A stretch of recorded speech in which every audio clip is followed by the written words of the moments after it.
Missing 420 by a mere 5 hours. This is episode 1037 of Bitcoin, and yes, it is the 13th day of February 2025. It's 9:20 a.m. Pacific Standard Time. Like I said, man, I just barely missed coming on at 420, but you know, hey, what are you gonna do?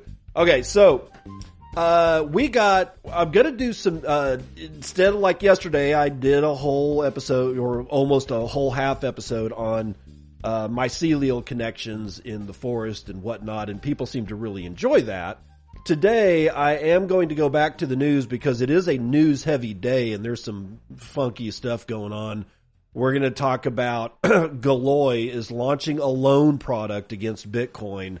We're going to find out by reading this thing if this is something that is worthy or worthy to be thrown in the trash, because most loan products I don't like. Ever since BlockFi, man, a lot of us that looked at it and started looking deeper into BlockFi started realizing that it was either going to be a straight up scam or it was going to just end poorly. I mean, it didn't matter. It was going to end badly either way.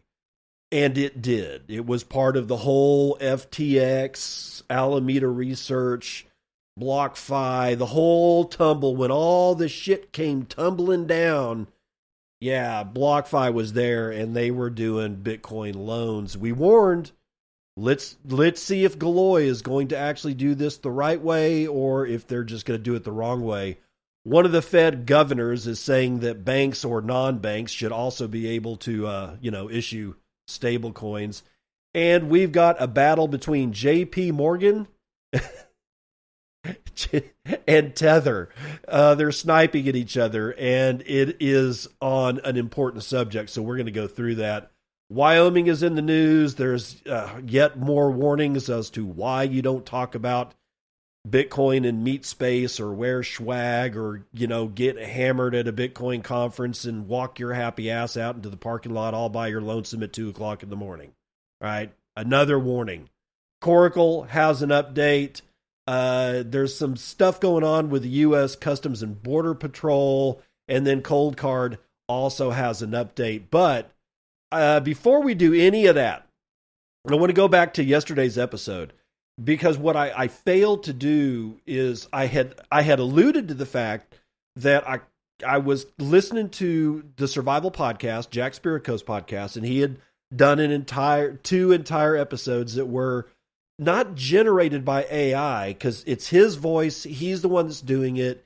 He just used AI to simply get some, topics and then refine those topics and get it into place. And he was talking about how what would have normally taken him like 2 hours and 45 minutes or 2.5 hours, and cut it down to like being able to prep that show in something like 30 minutes. And he's trying to demonstrate the use of these tools are not all bad. And he's absolutely correct. However, what I was wanting to bring to the table was sort of like how I used Obsidian to set up yesterday's show. And if you've heard this podcast, enough times, you've heard me talk about Obsidian as a note-taking app. And you're going, what the hell is a note-taking app? Okay. There are several note-taking apps that are available. Apple Notes is one of the main ones, but that just taking a note isn't really all that interesting.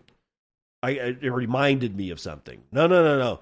This is a note-taking application that follows in the footsteps of this thing called Zettelkasten, which I won't get into like the history of it, but what Zettelkasten enables people to do is when you're reading a book or maybe a scientific paper, maybe you're just reading a fiction book and there was a really good idea in there and you highlighted it, right? But you put the book back on the shelf and you forgot that note was there.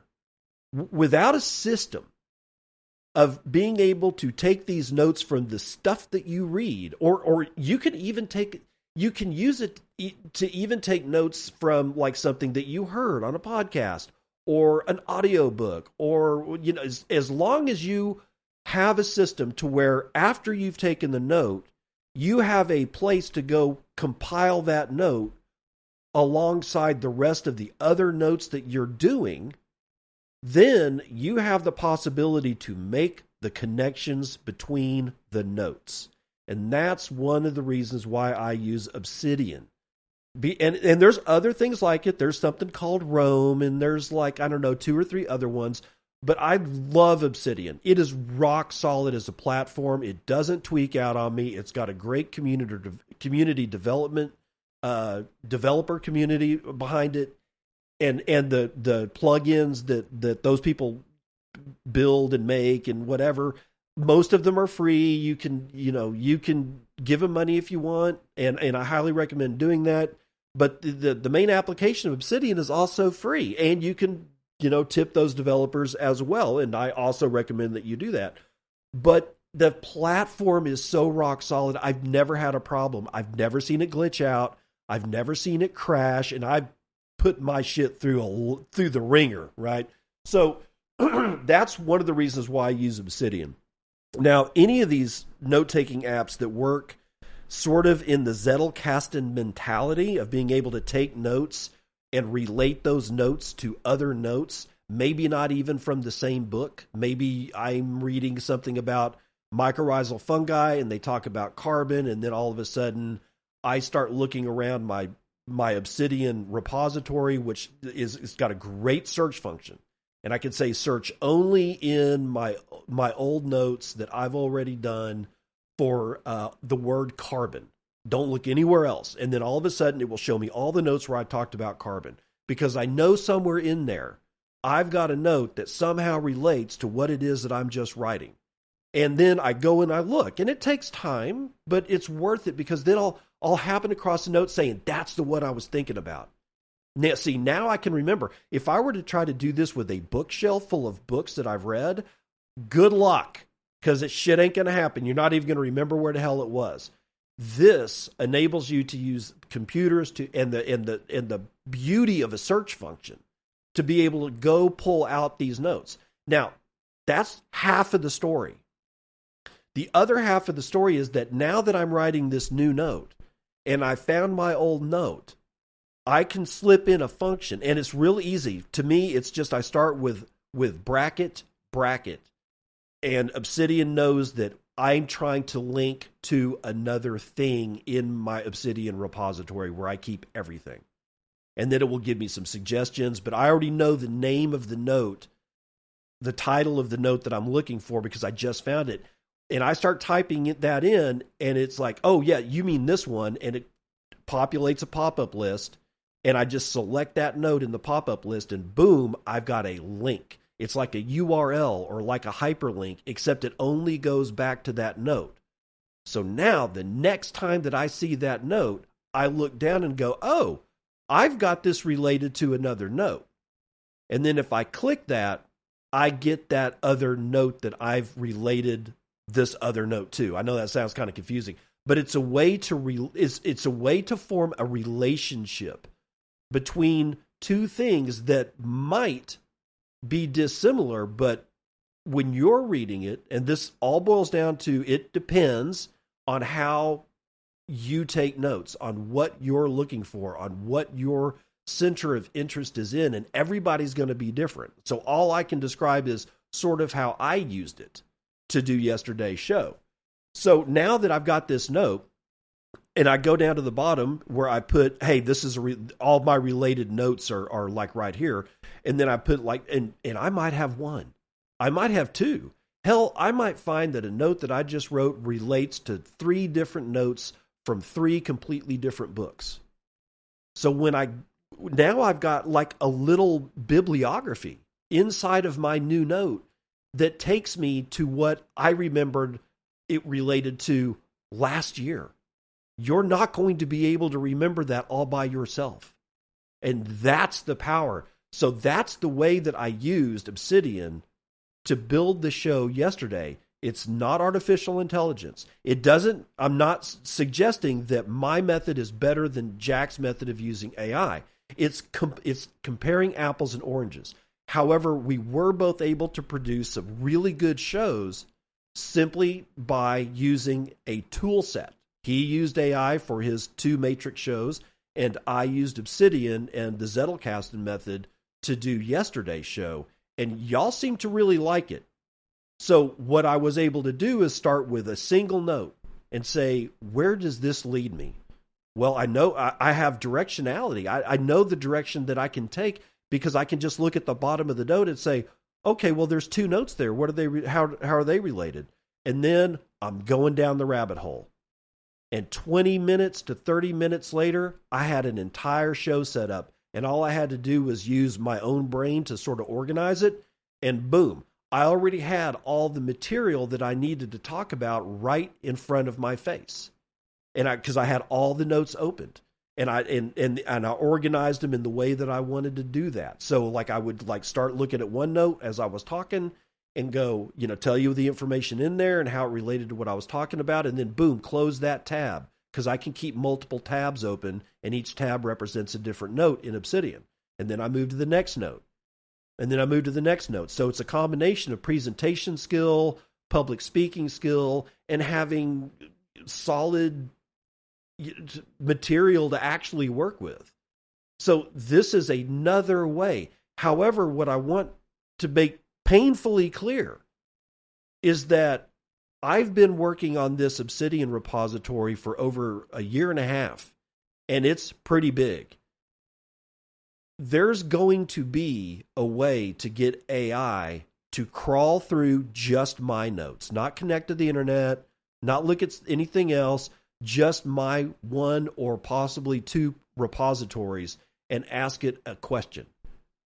On a weighted scale of 1 to 10, where 10 being the most relational weight between 2 notes, go tie everything together and show me a map. That doesn't mean that it's going to do the right thing, but what it will do is it will give me some ideas like, oh, I did not realize that 1 note related to 3 other notes that I never actually put 2 and 2 together. And then I'll go vet that or quote unquote ground truth that and say, yes, the AI was actually right, at least about maybe these 2 notes. The other one, not so much, but it drew me there. When we look at where this future is going, we don't have to be scared of AI. We can use it as a tool. Nobody is scared of Obsidian taking over somebody's job. But what they should be scared of is the use of these 2 tools both separately and at one point or another together, and that's coming fast. People that do not leverage these tools are going to be toast. Absolute toast.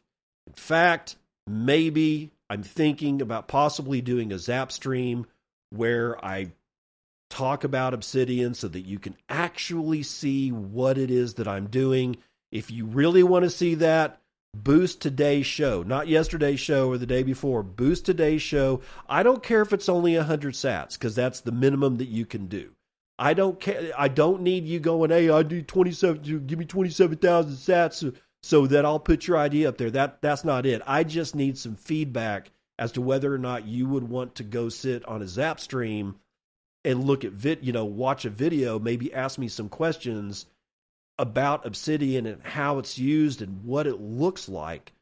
And if you guys really want that, I'll do it. And I may do it anyway. I don't know. But we're going to get into the news. Let's transition to this whole Bitcoin Magazine's article on Galoy, who's launching a Bitcoin-backed loan software and sets the groundwork for open source banking. Frank Corva, writing this one again for Bitcoin Magazine. Last week, Galoy, Galoy, launched Lana, software that enables banks to accept Bitcoin as collateral for loans. Lana, or Lana, helps community and challenger banks, which is the banks with which Galoy is looking to work, to offer Bitcoin-backed loans to various types of customers. Quote, some banks might want to use it to sell to retail, and some might want to use it to sell commercial customers or high net worth individuals, Bertie told Bitcoin Magazine. And by the way, the founder of Galoy is Nicholas Bertie, so that's who they're talking to. Now, in offering such loans to a wide array of customers, Bertie believes that the high cost of borrowing currently associated with such products will come down. Quote, today's interest rates are 12 to 15% if you want to get a loan using your Bitcoin as collateral, said Bertie. Quote, the rates are high because there are so few financial institutions offering this type of product. We see an opportunity now that the regulations are allowing banks to do things with Bitcoin. We think a lot of banks will want to enter this market, he added. Well, if Bertie is correct in his predictions that banks are keen to offer Bitcoin-backed loans, this will not only lower rates for such loans, but it will also introduce open-source Bitcoin software into the world of banking, which could initiate a new trend in the industry. But more on that in a minute. First, some background on Galoy. Founded in September of 2019, Galoy had intentions to enable banks to use Bitcoin from the start, but it had to hold off on doing so due to an unfriendly regulatory environment. So, instead, it focused its efforts on creating and supporting Blink Wallet. Remember Blink Wallet? It was originally called the Bitcoin Beach Wallet, and which Galoy recently sold. And it's a custodial Bitcoin and Lightning wallet predominantly used at first back in El Salvador and then in Bitcoin circular economies globally. Quote, Galoy's mission was to onboard banks to Bitcoin 5 years ago, said Bertie. Quote, but the regulatory environment was so bad during the last 5 years that we decided to create Blink. The reason we are now focusing on our original mission is because with the end of the Choke Point 2.0 situation and the repeal of SAB 121, we think now is the perfect time to help banks adopt Bitcoin. Well, Bertie spoke about his work in creating and growing Blink fondly and shared that he had to stop working on the project only because it would be too difficult to continue managing it while also aiming to serve a brand new type of clientele. Quote, Blink is a business-to-customer play, and it's hard as an early-stage startup to focus on too many things. Galoy is a business-to-business driven business, and we want to work with banks and financial institutions. It's good to be focused on just one thing, he added. And as mentioned, that one thing will now be Lana. So how does Lana work? Lana is a software that Galoy uses to help banks integrate and manage for a subscription fee. With the software, banks can issue Bitcoin-backed loans under the terms that they create. Quote, we're not the only ones deciding how much interest will be charged or anything like that. We give banks the platform to do this, and then they can figure out their cost of capital, the duration of the loan, the liquidation price for the Bitcoin in the loan, and the rate at which they want to lend. We're giving you software and helping you run and automate that software, Galoy, Bertie said. Something else that Galoy doesn't do for banks is custody the Bitcoin provided as collateral for the loans they issue. Each of the banks with whom the company works is responsible for selecting their own custodian. You can go BitGo or Fireblocks, or each loan can have its own multisig. We're agnostic on custody. With that said, Lana helps banks monitor the Bitcoin in custody so that banks can be aware of whether or not collateral is nearing liquidation levels. Quote, a key piece of this product is risk management. Bitcoin is so volatile, and the bank will need a tool to show that it's taking calculated risk. So we'll provide banks with a dashboard to monitor this risk, said Bertie. So who's going to use Lana? Well, Galoy, like we said, is targeting community banks and other smaller financial institutions with this new product, mostly because they think these smaller players will benefit most from it, and because the big banks likely won't need such a product. Quote, we don't think JPMorgan will really want to work with us, said Bertie. They're probably building something like this themselves, whereas a smaller bank, credit union, or a small company probably is not. Bertie also understands that smaller lenders incorporating Lana, as opposed to building something comparable themselves, can save these financial institutions a significant amount of time and effort. Quote, our goal is to say, look, You can develop this internally, which will take you 6 months, a year, or longer, depending on how much you know about Bitcoin. Or we have a lending product as a service for you, and you can launch it much more quickly, said Bertie. And as Bertie and his team onboard their first round of smaller banks, they'll not only be making history in enabling more banks to accept Bitcoin as collateral for loans, but they'll potentially be altering the trajectory of banking in general by introducing open source software. Oh, sweet! Open source Bitcoin banking. Bertie's long-term vision for Galoy is to do much more than just help banks issue Bitcoin-backed loans. He's looking to introduce open source software into banking as more banks begin to embrace Bitcoin. However, it's important to note that Lana isn't open source just yet. It's fair source software, and under such a license, code becomes open source after 2 years. Quote, it's a delayed open source system, but it's all available on GitHub. You can go try it, test it, and play with it on your own. Under the fair source license, no company other than Galoy can sell the product to a bank right now, allowing Galoy to profit while still building with auditable code. Quote, we sell the deployment and we help banks to plug it into their custodian. We're building in the open, but we also want to generate revenue. Beyond helping banks implement Lana, Bertie's wants to develop open source core banking software as he's looking to disrupt the, quote, core ledger oligopoly. The core ledger is where banks store the account data, customer information, and transaction details. It's the source of truth for banks. And only 3 companies, FIS, Fiserv, and Jack Henry, have the core ledger market cornered. Quote, these are all like $100 billion companies that you've probably never heard about because all they do is focus on selling software to banks. Our long-term goal is to disrupt this industry by making something that is open source. Today, there is no company that does core banking with the idea of open source, and we're working towards this. Bertie envisions a world in which open source software can make it much easier for someone to start a Bitcoin bank. Quote, to start a bank today is a very expensive and complicated process, said Bertie. You have to pay $100,000 plus just to purchase the core ledger tech. Bertie then referenced his own experience in starting the Blink wallet, essentially a Bitcoin bank run on open source code, before continuing, quote, I just went to El Salvador and started what was effectively my own bank because I wanted to. We need to reinvent how core banking software is being made in the world of Bitcoin, and I think this is where open source becomes relevant.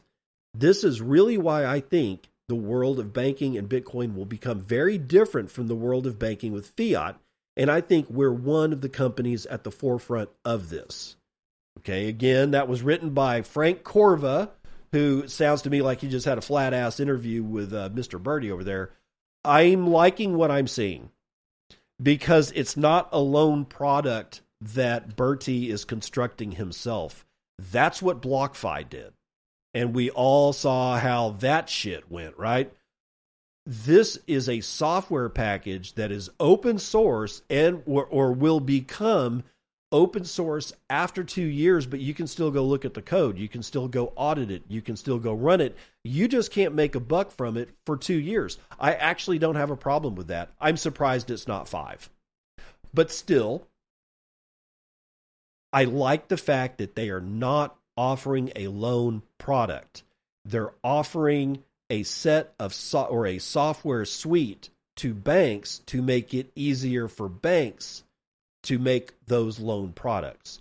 That way, it'll be up to each individual bank as to whether or not they're going to rug somebody or not. Now, I have not seen the software. I don't know how it works. I can only conjecture, but I am going to make an assumption that this is rock solid software just to say this. If it is rock solid software and it does exactly what Mr. Bertie says it's going to do, well, then banks can that's just turnkey. They just get this stuff, plug it into their system, learn how to use it, and boom, they're off to the races. And if you hold Bitcoin, you already have collateral. You just need to go select the bank that won't rug pull your ass. But whoever does, it will not be Galoy's fault unless the software is faulty. But like I said, I'm just making the assumption that it's not faulty. Let's move on to the Federal Reserve's Governor Waller says that banks and non-banks should be allowed to issue stablecoins. Buckle up. You're not going to like this one, by the way. And it's written by Martin Young for Cointelegraph. The United States Federal Reserve Governor Christopher Waller said that stablecoins could expand the reach of the United States dollar while calling for a regulatory framework that would allow banks to issue dollar-pegged digital currencies. Stablecoins are an important innovation in the crypto ecosystem, Waller said at a conference in San Francisco. He added that the stablecoin market had matured and would benefit from a U.S. regulatory and supervisory framework that addresses stablecoin risks directly, fully, and narrowly, adding that both non-banks and banks should be able to issue stablecoins. Well, I'm a non-bank. Gee, Mr. Waller, can I just issue any kind of stablecoin because I'm not a bank? I don't have a banking license. Hell yeah, brother, let's go. Let's get some meme stablecoins going on. Anyway, quote, the framework should allow both non-banks like me and banks to issue regulated stablecoins and should consider the effects of regulation on the payments landscape, including competing payment instruments, end quote. He also expressed confidence in the private sector to build stablecoin solutions for businesses and consumers while calling for clear regulations. Quote, I believe in the power of the private sector to develop solutions that benefit businesses and consumers, with the job of the public sector to create a fair set of rules for market participants to operate within. Waller acknowledged their current use cases in providing a safe store of value within crypto trading, access to the United States dollar. This is really important, and it's going to come back to bite us in the ass in the next two stories, especially in high inflation countries, cross-border payments and retail payments, which are currently limited. Quote, I'm seeing a lot of new private sector entrants looking to find ways to support the use of stablecoins for retail payments. However, there are challenges such as lack of a clear regulatory framework in the U.S. and the fragmentation between different state and international regulations, and the need for balanced regulation that ensures safety without stifling innovation. He also highlighted the risks of depegs and failures. While speaking at the Atlantic Council on February the 6th, Waller described stablecoins as, quote, synthetic dollars that were just like commercial bank money and that opens up other payment possibilities. Quote, if they can do that in a way that opens competition, broadens the reach of the payment system, drives down costs, makes things faster and cheaper, I'm all for it, end quote. The Fed governor concluded with the hope that the stablecoin market will grow or diminish on the merits of their benefits to consumers and the broader economy. He reiterated that the private sector needs to continue developing innovative solutions, quote, that fit a market need while building sustainable business models, while the public sector needs to establish clear and targeted legal and regulatory framework coordinated across states and national boundaries, quote, to enable private sector innovation at a global scale. All right. So a lot of words, but this is the thing. I've been telling you a lot about how stablecoins are going to be used to essentially reignite the bonfire of debt and be able to take the ashes and the coals and the burning embers of that bonfire and scatter them to the wind everywhere but the United States. We're going to offshore our debt again. We've been doing it forever, and now they've got a brand spanking new way to get this shit done. And everything that Waller is saying is basically like this one. If they can do that in a way that opens competition, he's talking about stablecoins, and broadens the reach of the payment system and drives down cost and makes things faster and cheaper, I'm all for it. That is a smokescreen.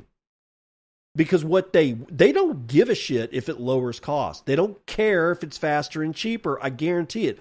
What they care about is that Tether and USDC and any other idiot that issues stablecoins starts and continues to buy United States Treasury bonds, which is the way that we build debt.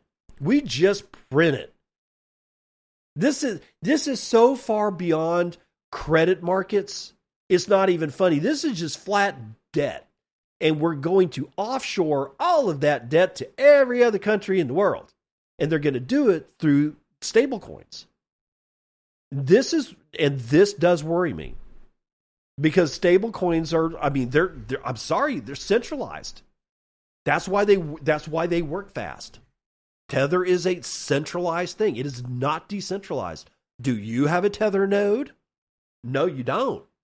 There's no such thing that I know of. It's not decentralized. All they want to do is be able to print more debt under a brand spanking new banner that nobody has recognized before, because the treasury market itself, nobody wants the treasuries. But if we offload the treasury and the debt construction to people like Tether, and everybody in the world is like saying, oh man, stable coins are great, then that's how you're going to be able to offload the debt, because basically you're just going to have a third party custody the debt and turn that into what people think is money. It's the same fiat game all the way down. We cannot stop being greedy. We cannot stop taking money from other people. We cannot stop diluting people's experience upon this planet. And we just fucking can't stop not moving the human race forward. We are shooting ourselves in the foot every single fucking day. I hate to say it that way, but that's what's going on. And it's going to get worse. It's going to get worse. Remember what I was just saying about that.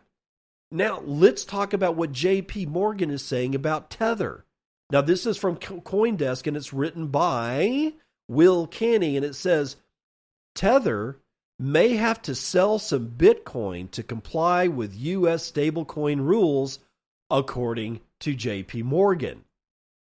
USDT, issuer Tether, could face challenges if proposed U.S. stablecoin regulations is passed. And the company may have to sell some of its reserves to comply with the new rules, according to Wall Street bank JPMorgan. The Senate's Guiding and Establishing National Innovation for U.S. Stablecoins, a.k.a. the Genius Act, I hate these names, mandates that federal regulation for the stablecoin market cap of over $10 billion, the report noted, with the potential for state regulation if it aligns with federal rules. The House of Representatives Stable Act calls for the state regulation without any conditions. Quote, reserve requirements under the Stable Act are stricter, allowing insured deposits, United States Treasury bills, Treasury short-term repo, and central bank reserves, analysts led by Nicholas, there's no way I can pronounce his last name, wrote, adding that the Senate bill also permits money market funds and reverse repos. Quote, both bills, Genius and Stable, allow only high quality and liquid assets as reserves, the author of the JPMorgan report wrote. Tether dominates the stablecoin universe with a 60% market share. USDT has a market cap of about $142 billion. JPMorgan said that the issuer's reserves are only 66% compliant under the Stable Act and only 83% under the Genius Act, citing the company's report. Furthermore, both figures suggest a declining compliance ratio since the middle of last year as stablecoins simply surged, the bank added. Under the proposed regulations, Tether would have to replace non-compliant assets with compliant ones, the report said. And this implies, quote, sales of their non-compliant assets, such as precious metals, Bitcoin, corporate paper, secured loans, and other investments. And purchases of compliant assets, such as, Treasury bills. Quote, Tether is closely monitoring the evolution of the United States' different stablecoin bills and also actively engaging with local regulators. Consultation from the industry needs to happen, and it's still unclear which bill will move forward, a Tether spokesperson said in an emailed comments. Even in the most extreme scenario, JPMorgan discounts the fact that Tether's group equity is over $20 billion in other very liquid assets and is generating more than $1.2 billion in profits every quarter, not year. $1.2 billion in profits is what Tether is doing every freaking quarter. Adapting new requirements will be straightforward, the person added. Tether CEO Paolo Adoino said in a tweet on Twitter on Thursday, following publication of the bank's report that, quote, JPM analysts are just salty because they don't own Bitcoin, end quote. New rules calling for increased transparency and more frequent reserve audits could also pose further challenges for Tether, the report added. Okay, so JPMorgan looks to me like they may be engaging in FUD. It's possible. It's possible that they might. But here we've got a situation where JPMorgan has released this report saying Tether's going to have to sell their Bitcoin. Yeah, sure, right, whatever. It's the most liquid asset out there. And now Tether's hitting back saying essentially you're not even seeing the rest of this stuff that is absolutely liquid and absolutely compliant. We're not going to have to do dick. So who's right? I don't know. But you know what? I'll bet you my hat that they don't have to sell their Bitcoin. I'm just going to go ahead and say that right now. All right. Let's move on to the weather report. It's going to be brought to you by Maple Trade. Maple Trade is over in the Circle P. The Circle P is open for business, and he is sold out until March the 25th, according to his nostr profile. What does he make? He makes maple syrup. He makes it by hand. It's very good. I have tried this stuff. It is absolutely gorgeous. It reminds me of when I was a kid and you could actually get real maple syrup damn near anywhere that you went in the grocery store. And now it's all basically corn syrup with maple flavoring. That's not what you're going to get from Maple Trade. Make damn sure that you start getting your orders in. You'll have to DM him or get a hold of him on Nostr or on Twitter. On Twitter, it is at Beisnerds, Beisnerds. And by the way, in the show notes, you will have direct links, URLs to both his Nostr profile and his Twitter profile. Get a hold of him. If you order anything, including his sister Sarah's soaps, which are handmade soaps, and I've tried those too, and they're awesome, make sure you tell him that you heard about him here on Circle P. And that way he can cut me some Satoshis for any sales that I might make. All right, let's get into the weather report.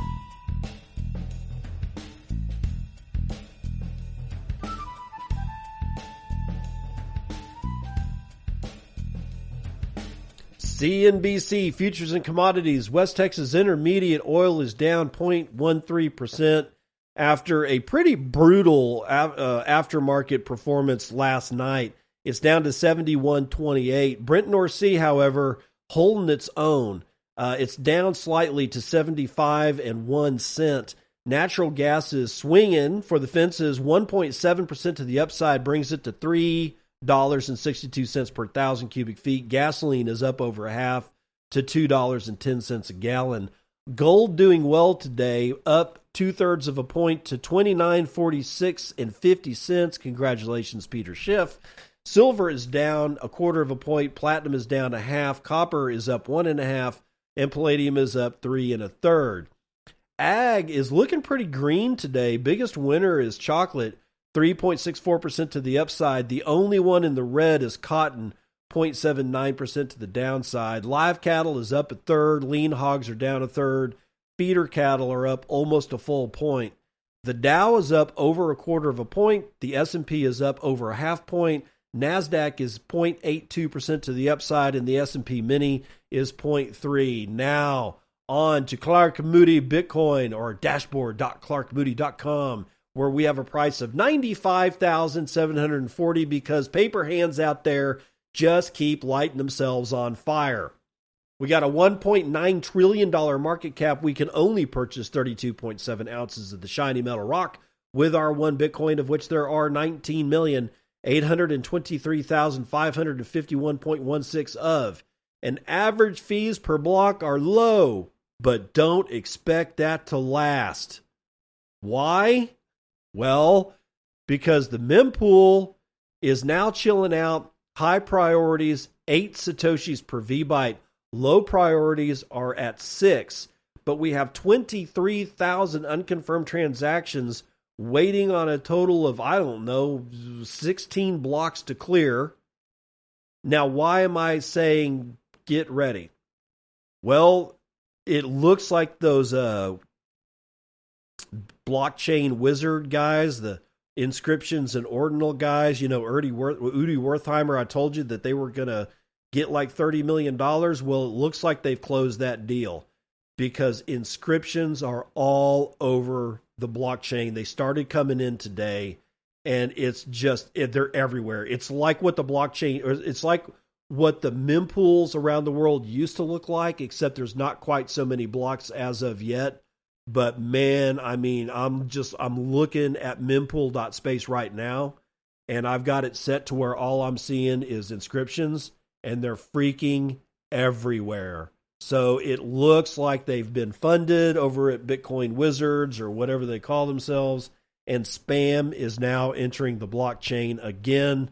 So I hope you did your consolidations. If you haven't, you might want to consider doing that shit right now, okay? Now, over to mining, where we have a hash rate of 813.5 exahashes per second. So we still have quite a bit of hash rate online, and it looks like we're clearing blocks at an average of 10.5 minutes. So, yeah, just wait for the inscriptions. They're piling up. I haven't seen this kind of activity on the blockchain in at least a week. So there it is. All right, from my forest mentor, yesterday's episode of Bitcoin, and I've got FOMO Chronic with 5,000 sats. Dude, thanks. He says, enjoyed the mycology segment. Wouldn't say no to more of that. Yeah, you'll probably get more of that. Anonymous with 5,000 says, always enjoy the Bitcoin content, but these types of topics are great. This episode was incredibly interesting. All right. Ju Huang with 5,000 sats says, love it when Bitcoiners nerd out on non-profit ideas. No, sorry, not non-profit, non-Bitcoin ideas. Jay with 2,100 says, there's a lot to learn from the forest. Thanks for sharing your insights. And then Jay actually gives me another 2,100 and says, there's a lot to learn from the forest. Thanks for sharing your speech. Interesting. Chef Tommy with 1,000 says, early in my career as a young chef, I was introduced to mushroom foraging, which I still practice and hope to pass down to my children. Once I learned about how to find them, it unlocked my mind to how everything is connected.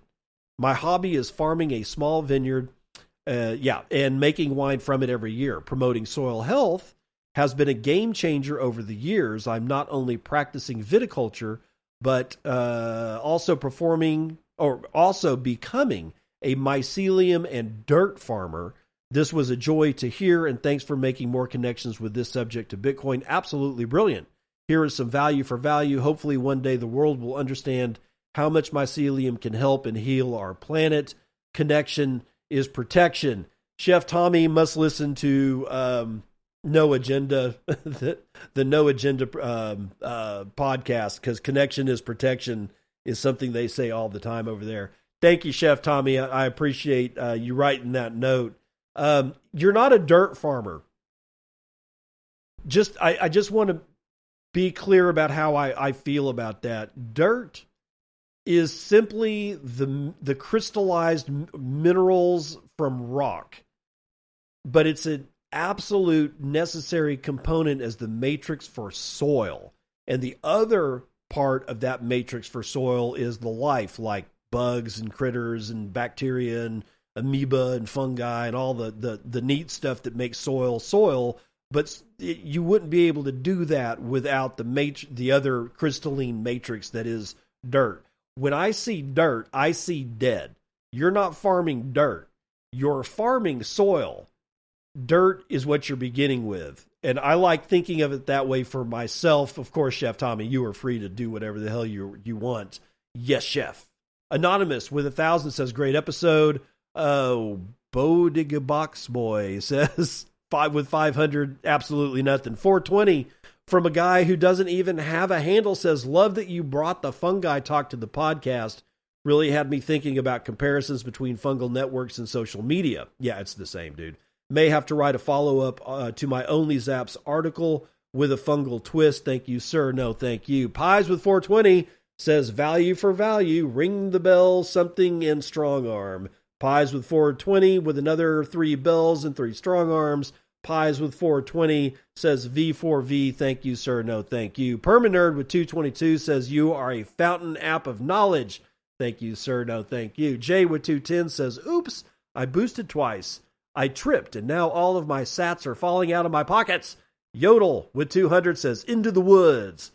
Paragon with 100 says, bro, I was totally engaged with your section on mycorrhiza fungi. I really appreciate that mind opener. Yeah, it's what I touched on barely even scratches the surface. It's a hell of a rabbit hole.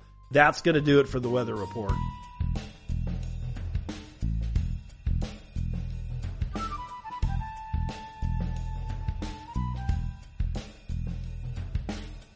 Welcome to part 2 of the news that you can use. Take this first one with a grain of salt. Wyoming Highway Patrol Association considers buying Bitcoin. Connor Sefton from Decrypt. A United States law enforcement agency might soon add Bitcoin to its balance sheet for the very first time. The Wyoming Highway Patrol Association, which supports officers and staff across the state, is evaluating whether to start investing in this digital asset. Quote, we are excited to explore Bitcoin as a network and asset to evaluate ways it can further support our organization and its members, WHPA Vice President Austin Blumel said. Okay, I got to pause. This is not a law enforcement agency. It is the Wyoming Highway Patrol Association. It's a non-profit. They do not actually employ any law enforcement officers. Okay, so a bit misleading at the very top of this article. No, the Highway Patrol of Wyoming is not considering buying Bitcoin to put on their balance sheet, which I would assume would be for their pension plan. No. This is the Wyoming State Highway Patrol Association. These are the guys that call you, ask you for money, and send you a sticker that looks like a badge so you can put it on your windshield because you think you're not going to get a ticket because you gave money to the cops. It's a racket is what it is. But hey, at least they want to buy some Bitcoin. Now, maybe if they were an actual law enforcement, agency, and they had actual real law enforcement officers, they could have stopped the following from happening. From Atlas21.com, kidnapping in Chicago. Entire family held for $15 million crypto ransom. I'm telling you, stop telling people in meat space that you have Bitcoin. Stop it. Just stop. An unbelievable case of kidnapping and extortion has shaken Chicago, where 6 men have been charged with kidnapping an entire family of 3 and their babysitter, forcing them to transfer the equivalent of $15 million in cryptocurrency. According to a recently declassified FBI document reported by the Chicago Tribune, the kidnappers carried out a detailed plan, showing up at the family's home under the pretext of accidentally damaging their garage. Once inside, they raided the house at gunpoint. The victims were then forced into a van and taken to an Airbnb an hour away, where they spent the night before being moved to another location the next day. During their 5 days of captivity, the kidnappers threatened to kill the hostages if they did not pay the ransom in Bitcoin or shitcoin number 1. The breakthrough came when one of the victims managed to contact their father via the Chinese messaging app WeChat, informing him of the kidnapping. On November the 1st, 2024, the hostages were released and went to a local hospital after calling an Uber from a nearby laundromat. Although the victims claim to have transferred cryptocurrency worth $15 million, United States authorities have so far been able to trace only $6 million of that 15. On December the 13th, 6 suspects were formally charged, and then they give their names. One is 34, and the other I can't pronounce his name. This guy, he's 34 years old, arrested while attempting to re-enter the U.S. from Mexico on January the 17th, and Fan Zhang, Huang Yan, Shengzhan, I cannot pronounce these names. Some are believed to have fled to China after Wei's arrest. Evidence collected by investigators includes surveillance footage from the Airbnb, crypto wallet analysis, and forensic evidence from the white Ford van used in the kidnapping. Investigators also collected DNA samples from the Chrysler Pacifica rented by Wei.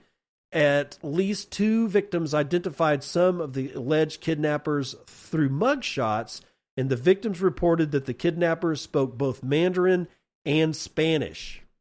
Sounds like we've got a much bigger problem on our hands than we thought. Seems like, Mandarin and Spanish, and he was arrested at the United States-Mexico border, but he's a Chinese national.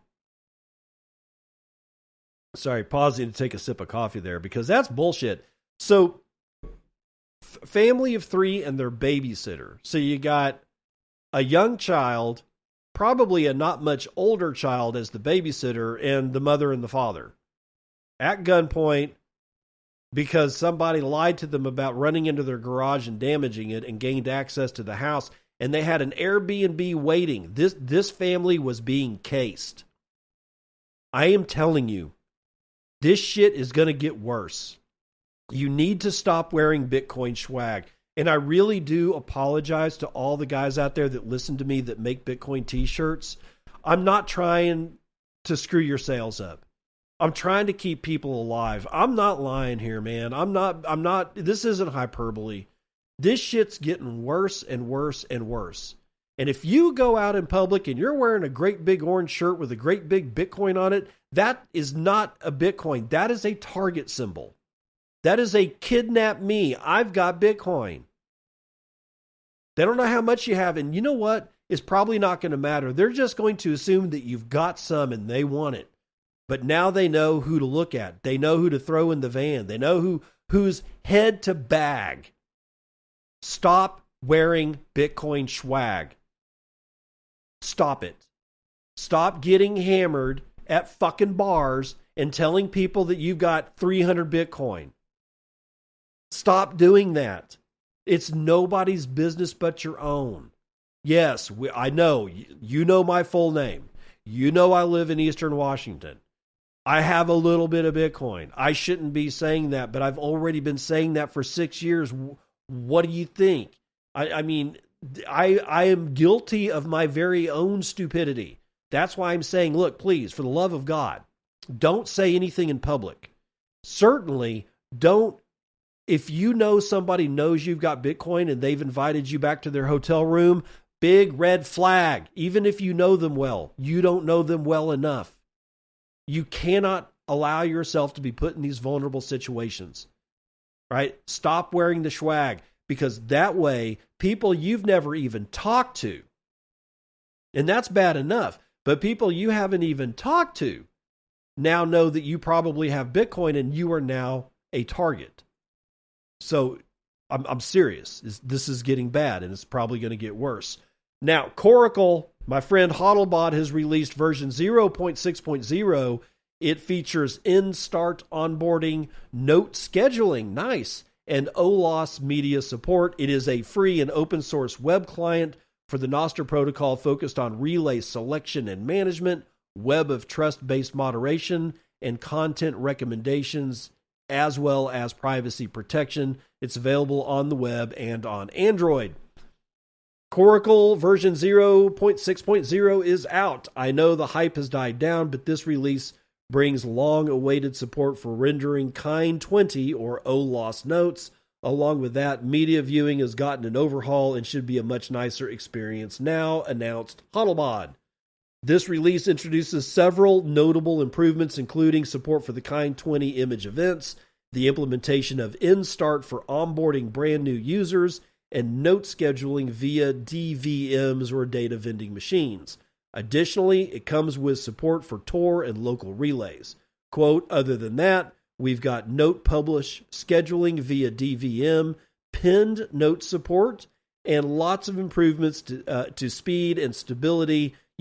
Fewer spinners added Hodlbod. So what's new?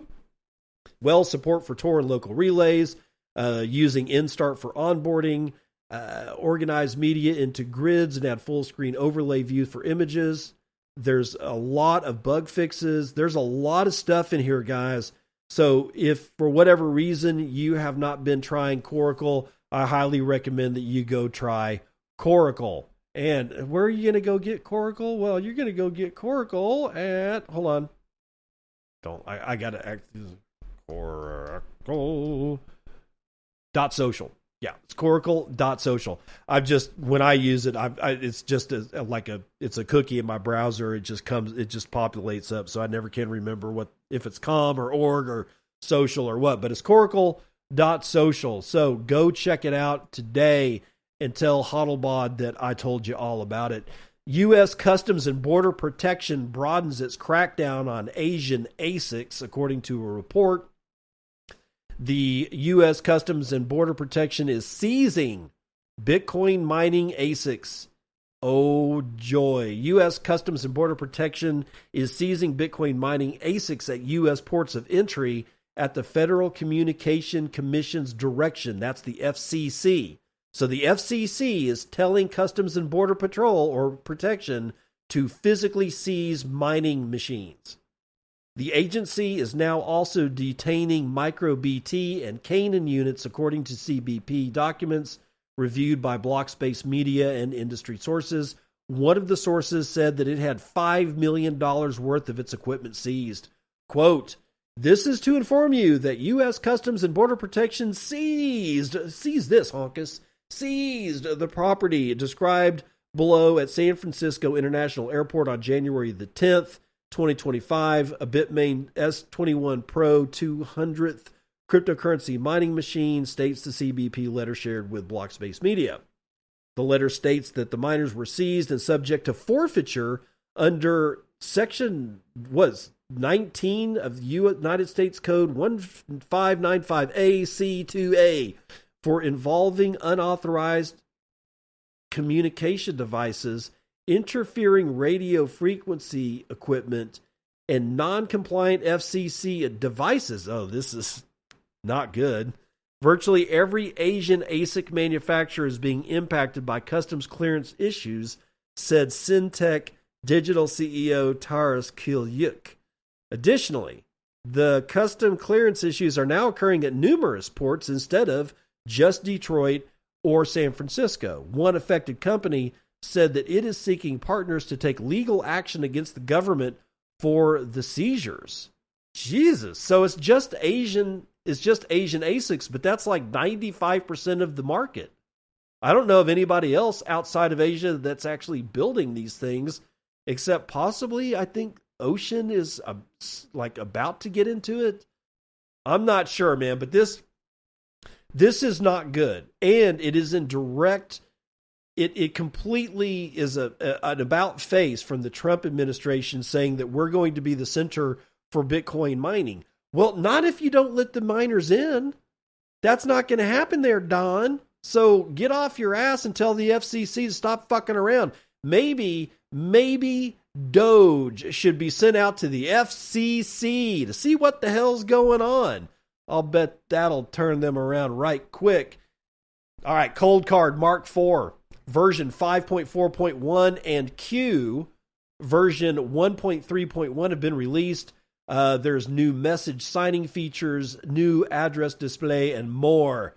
Cold Card Mark IV is an ultra secure and verifiable hardware wallet for Bitcoin.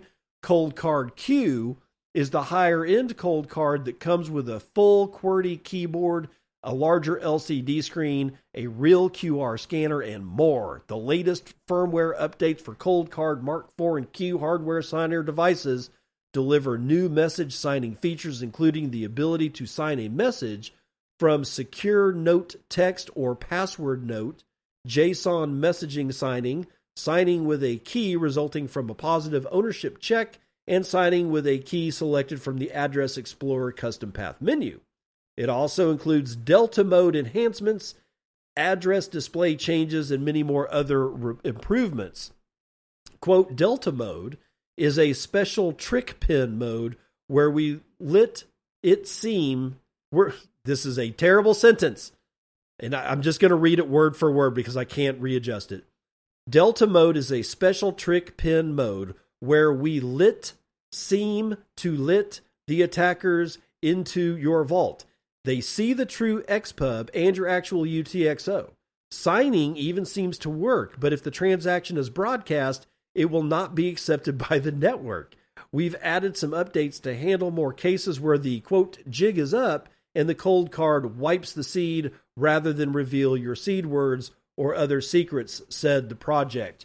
Okay, I am a cold card user. I have a Mark IV. Yeah, it is a Mark IV. I do not have the Q, although one of these days I want one. About these tricks and being able to, not show, allow people to get to your Bitcoin by using a fake pin or in this case, this Delta mode where it looks like you send a transaction, but the transaction can never hit the blockchain. If your attacker is smart enough to figure out how to do all this, they're probably smart enough to check to see if the transaction hit the blockchain. And if it's not, they're going to know something's up. They might just beat you because they're pissed. What I'm getting at is that while I think it's a good idea to have these features developed and further developed as time goes on, I want to iterate the fact that just because you've got the ability to, I don't know, like enter in a 25th word on your seed phrase in your cold card and you actually default to a different wallet that has only like 0.01 Bitcoin in it, and you say, that's my wallet, that's all I've got, that is in no way, shape, or form guarantees that your attacker doesn't get straight up pissed off that that's all they're going to get and just decides to shoot your ass just because. Do not put it past any member of the human race to be despicable, ugly, and just a straight up monster. When my children were younger, and I still tell them this today, even though that they don't worry about monsters under their bed, I tell them that the monster under their bed is probably nicer than some of the human beings that they're going to meet. Many humans are genuine good people. In fact, I'd say the great guts and feathers of humanity has good intentions and just wants to be left alone, and furthermore wants to leave each other alone. But there are fucking psychopaths out there that you have no idea how they're going to react to anything, much less taking the time to abduct your ass, take you to an Airbnb that they spent money on, and then find out that you've put in the wrong password and have your cold card wiped, and that's it, sayonara, motherfucker. You don't think that you might not get beat within an inch of your life? You are fooling yourself. So much better precautions than just a 25th word that you assign as a different wallet in your cold card that has a scant amount of Bitcoin in it that you don't mind if you lose is not guaranteed to assuage whatever attack you're going to go under. And let's pray to God that everybody in the range of my voice is never going to have to do that. And I hope that for myself too. Because you saw that Chicago family, 5 days of captivity under constant threat of being killed. That will jack your mind up. Like you're fucked for life, mentally. You will never be able to heal from that. It doesn't mean that you won't be fully functional. It just means that that will always be with you. You will carry that. As a mother and a father, thinking that for 5 straight days your child could be killed in front of your eyes, and much less yourself too. Could you imagine being the father? First they start with the babysitter, and then they kill your child, and then they off your wife. This shit happens, man. Because humans have not figured out a way to fully crawl out from the muck that is the slime from whence we came. I still have a high hope for humanity in general, but it's shit like this that pisses me off. So do your best to protect yourself, and I will see you on the other side. This has been Bitcoin and I'm your host, David Bennett. I hope you enjoyed today's episode and hope to see you again real soon. Have a great day.